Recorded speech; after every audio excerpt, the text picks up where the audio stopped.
Hi, my name is Carolyn Brown, and I am the Dental Careers 1 instructor at the Muncie Area Career Center in Muncie, Indiana.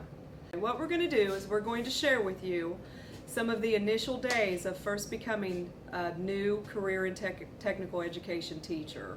There's some things that you could do to start out your classroom that would make life so much easier for you later on. The staple in our building, when I was first hired on as a brand new career and technical education instructor at the Muncie Area Career Center, was this book right here. It's called The First Days of School. It's by Dr. Harry Wong and Rosemary Wong, his wife, and this is a very, very beneficial book that you could use to help you out. There's a lot of really good strategies in it. I used a lot of things from this book, so I highly recommend it. The first couple of days that you have your students in school, you have to establish some form of routine, or what we also call procedures, in your classroom so that the kids will know what's expected of them from the moment that they walk into the room to the moment that they walk out of the room. That makes life a lot easier for you as a new teacher. In the very beginning, the first thing that you could do with your students is you could have some mixer activities with your students so that you could actually help them get to know one another, because not all of them are going to know who each other are. And so a mixer activity is a great way for the students to get to know one another.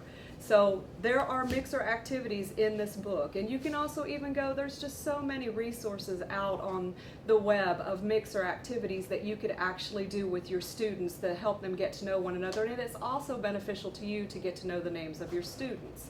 So right away, you're going to want to establish some type of seating arrangement to where they have their names somewhere located to where every time you looked at that student to call on them, you'd see their name.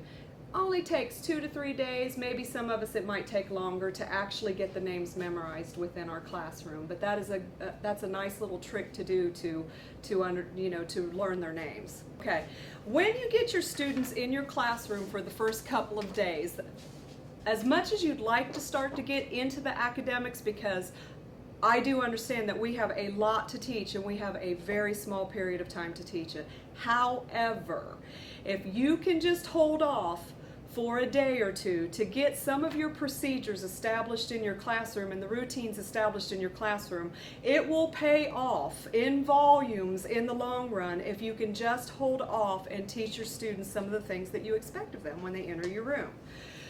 Always have a nice set of typed out classroom rules and procedures and expectations to set up your classroom culture with your students. Make them short, make them concise. Do not make an epic novel when it comes to putting these things together, because you're going to lose them. They are teenagers and we need to remember that. So get your rules and procedures typed out and ready to go. Go over them that first day in class to let them know exactly what it is, how things move in your classroom, what you expect of them while they're in your classroom. That would be the first thing. On the first day, that's what I do. I have that ready to go.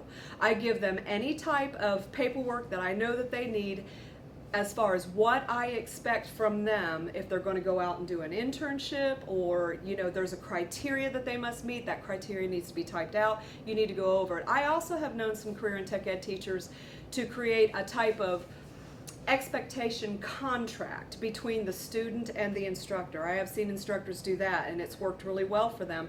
They go over that contract, in that classroom contract between the instructor, what the instructor expects from them, what they can expect from the instructor, and they sign it together. They will go over that together and sign it, and I heard that works really well also. So there's another idea that you might be able to try. But always make sure that you have something in writing so that when they keep it and somebody comes back to you and says, well, I didn't know that, you can always look at that student calmly and say, well, we went over that at the beginning of the year.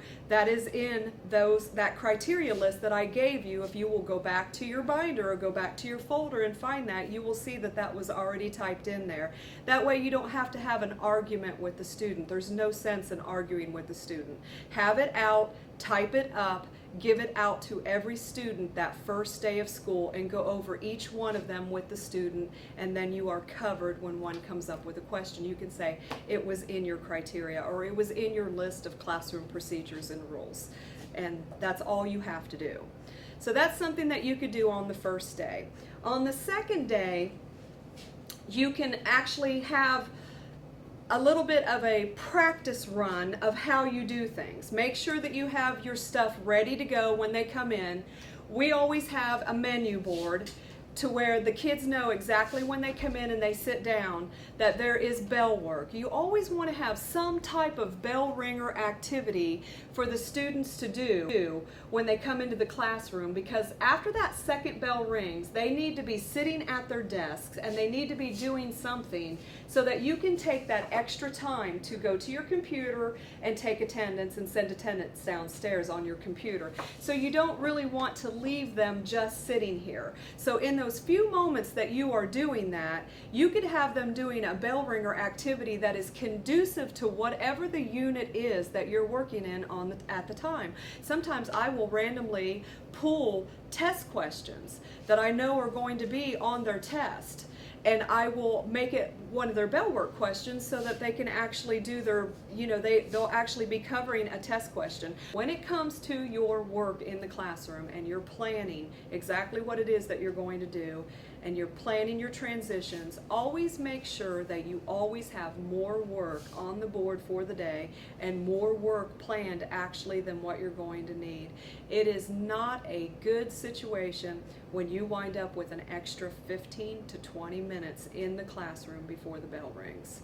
Always make sure you have more. Always drop off and say, we'll pick this up again tomorrow. You do not want that extra pocket of time. Unless you have some type of activity or something else that you have in mind to keep them busy until the bell rings, I strongly recommend you always have more than what you have time to do